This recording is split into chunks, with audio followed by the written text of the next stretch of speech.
Good morning sir. పేరు Bhubaneswar sir, అంతకుమించి ఏం చెప్పడం లేదు. చాలా మొండివాడిలో ఉన్నాడు. భువనేష్,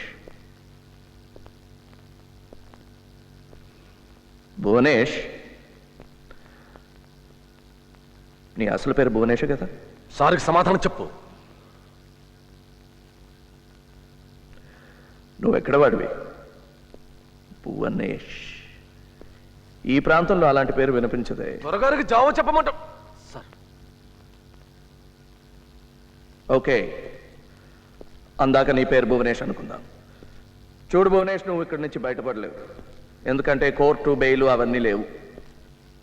నిన్ను అరెస్ట్ చేసినట్టు అసలు రికార్డే లేదు. అర్థమైందా?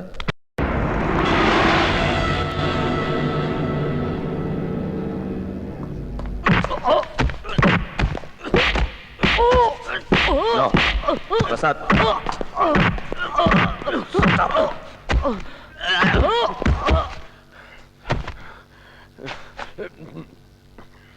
ఎందుకలా కొట్టావు? నా పై అధికారి చేపట్టుకుంటే నేను భరించలేకపోయాను సార్. ఇలాంటి దేశద్రోహం చూస్తే నేను కోపం ఆపుకోలేదు sir. I'm sorry sir. Sir sir వీడిని నాకు వదిలేయండి. ఒక గంటలో విడిచేదంతా చెప్పిస్తాను. నీ పని నువ్వు చూసుకో, నా పని నేను చూసుకుంటా. డాక్టర్ని పిలిపించి ట్రీట్ చేయించు. ఈ రాత్రి ఇంట్రాగేషన్ మొదలు పెట్టాలి.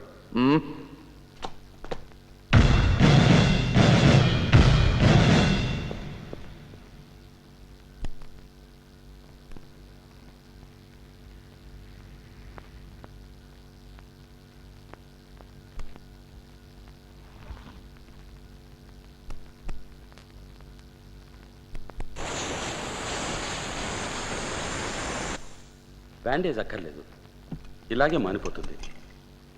He's all yours. Thank you.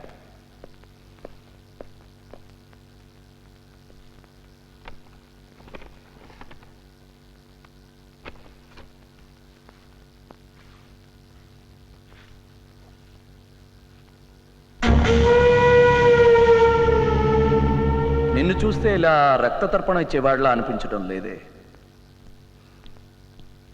You seem to be a man driven by ideology.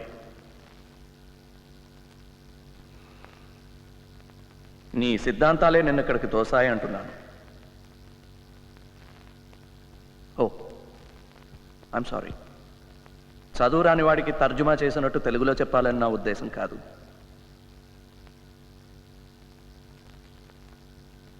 నువ్వే చెప్పు, తోటి మనిషిని ఇలా చంపేవాడిని ఏమనాలి? సిద్ధాంతం ఏవైనా ఇలా చెయ్యొచ్చా? దేవుడు, మతం, రాజకీయం, ప్రజా పోరాటం ఇవన్నీ కారణంగా చెప్పేస్తే ప్రాణం తీసే హక్కు వచ్చేస్తుందేంటి? ఒక చంప కొడితే ఇంకో చంప చూపించమనటం లేదు. మీ ఉగ్రవాదాన్ని మా దగ్గర చూపించండి, చావటానికి సిద్ధంగా ఉన్నాం. చచ్చిపోయిన 25 మంది పిల్లల్లో కనీసం ఇద్దరైనా నీలాగే ఉగ్రవాదులు అయ్యేవారేమో. ఏమిటి, ఏమైనా తప్పుగా మాట్లాడాను? మీ నమ్మకానికి విరుద్ధంగా ఏమైనా చెప్పానా? పోనీ నువ్వు నమ్మిన వాటి గురించే మాట్లాడదాం. నువ్వు నమ్మేదేమిటి? ఎలాగైనా దేవుణ్ణి నమ్మవు. నేను నమ్మను అంటే నమ్ముతావా? చూడు, నేను కొట్టి మాట్లాడించడంలో నాకు నమ్మకం లేదు. నువ్వే మాట్లాడు, నాకు చెవులున్నాయి, వినిపిస్తోంది. నేను నీలాంటి మనిషినే. నాకు సోషల్ యాంగర్, కోపం ఉంది. నీ కోపాన్ని అర్థం చేసుకోగలను. నన్ను నమ్మచ్చు, నేను ఒక నిజాయితీ గల పోలీస్ ఆఫీసర్ని. అలా నవ్వుకు. నా నిజాయితీని హేళన చేస్తే నాకు నచ్చదు. నవ్వు.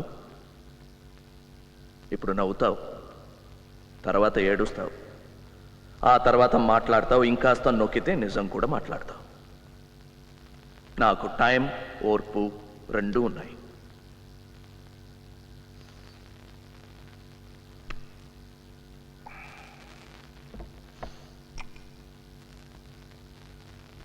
పాచినట్టుంది. రెస్ట్ తీసుకో. నేను ఇంటికెళ్ళి పెళ్ళం పిల్లాడిని చూడాలి. నేనేం కాలక్షేపానికి ఇక్కడ రాలేదు. పోనీ రేపు మాట్లాడదాం. రేపు నువ్వు మాట్లాడాలి. నేను ఒకడనే మాట్లాడితే బోర్ కొడుతుంది.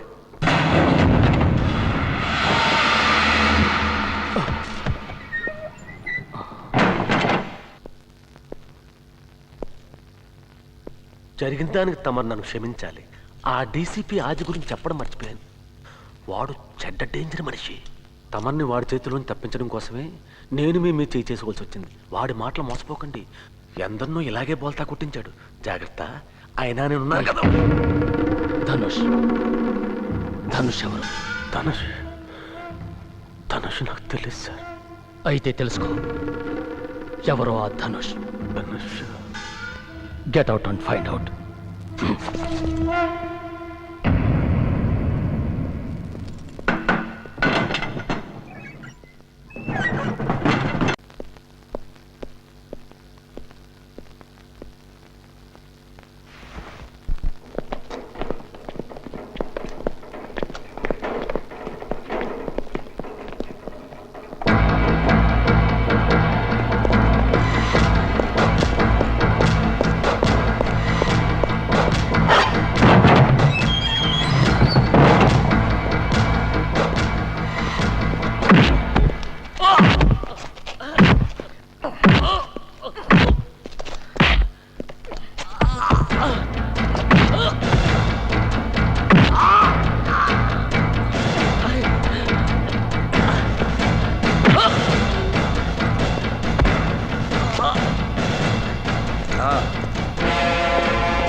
ఏం జరిగింది సార్? భద్రా గారికి ఒంట్లో బాగలేదు.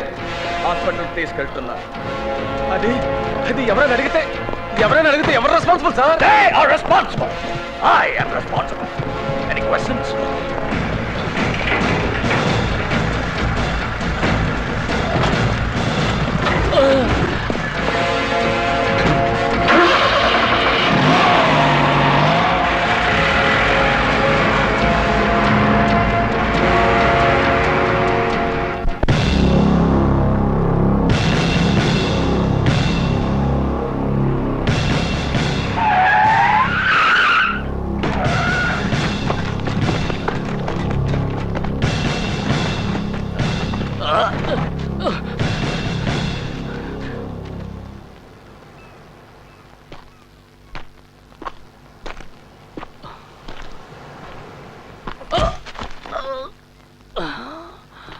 నువ్వు ఇక్కడే చచ్చిపోయావు.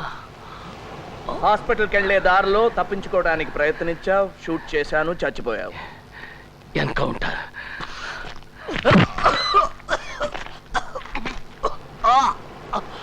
ఇంకో మంచి ఐడియా. హాస్పిటల్కి వెళ్లే దారిలో తప్పించుకొని పారిపోయావు. నిన్ను పట్టుకుంటే బహుమతి కూడా ప్రకటించారు. కానీ నువ్వు దొరకవు. ఎందుకో తెలుసా? నిన్ను ఇక్కడే చంపి గొయ్యి తీసి ఉప్పేసి కప్పేస్తాను. నీలాగా నీ కోపానికి నీ చట్టమే అడ్డమైన నాడు, నీలాగా నిస్సహాయంగా ఉన్నవాడు నాలాగా ఉగ్రవాది అవుతాడు. కానీ నీలాగా పిరికి వాళ్ళ వెనక నుంచి మాత్రం గురిపెట్టడు. నమ్మిన సిద్ధాంతాల కోసం చచ్చిపోతానన్నావుగా. నాకు చూడాలనుంది. అవసరమైతే చచ్చిపోతాను కానీ అనవసరంగా మాత్రం ప్రాణాన్ని వృధా చేసుకోను. నీలాగా బతుకున్నప్పుడు జీతం, పెన్షన్, చచ్చిపోయాక ఇన్సూరెన్స్ ఇవన్నీ తీసుకుని నేను విప్లవం కోసం పనిచేయటం లేదు. అలాగైతే జనం మధ్యలో ఉండి చట్టం పరిధిలో విప్లవం కోసం పని చేయొచ్చుగా. అడవిలో ఏం చేస్తున్నారా? ఈ ప్రభుత్వం, ఈ నాయకులు నన్ను నా పని చేయనిస్తారా? నేను నీ పని చేయనిస్తున్నారా? నిన్ను తయారు చేసిన వాళ్ళే నన్ను తయారు చేశారు. పుట్టుకతోనే ఉగ్రవాదిని కాను. అడ్డమైనవి తినే ఆ రాజకీయ పందులు ప్రతి మంచి పనికి అడ్డొస్తాయి. అలాంటి పందుల్ని తరమటానికి కర్ర చాలు. తుపాకులెందుకు? ఉగ్రవాదం వీరత్వం కాదు, ఒక పిరికితనం. నిజాన్ని ఎదుర్కోలేక తుపాకీ పట్టుకున్నావు.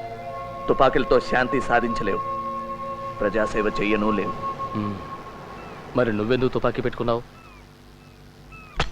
నీలాంటి వాడిని ఎదుర్కోవటానికి, ఆత్మరక్షణకి. అంటే నేనంటే నీకు భయం ఉందన్నమాట. ఉన్నమాట ఒప్పుకోవటానికి భయం దేనికి? నిజం ఒప్పుకోవటానికి నీకే ధైర్యం లేదు. మాటల్లో పడిపోయావు. నన్ను చంపటానికి కదా ఇక్కడ తీసుకొచ్చావు.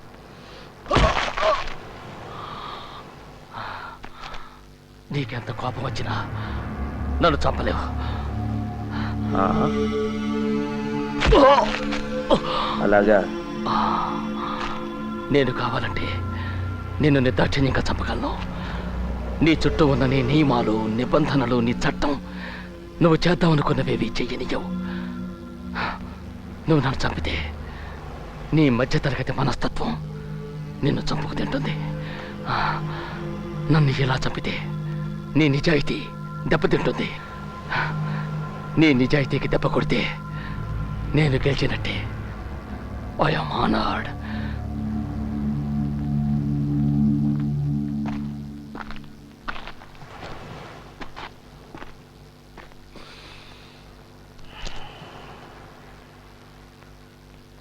భద్ర, ఈ ఆటలో గెలుపు ఓటమి కాదు ముఖ్యం, చావటం, బతకటం. థ్యాంక్ యూ భద్ర. మంచి సమయానికి మంచి సలహా ఇచ్చావు. కానీ నీ మాటలతో బతికిపోయావనుకోకు. ఈ బాధలు భరించలేక నన్ను చంపేయమని బ్రతిమాలుకుంటావు.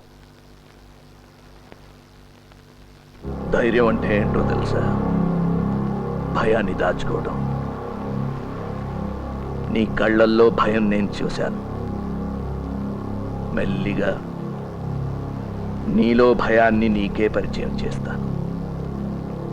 నేను ఎక్స్పర్ట్ని. You're not. Let's take him home.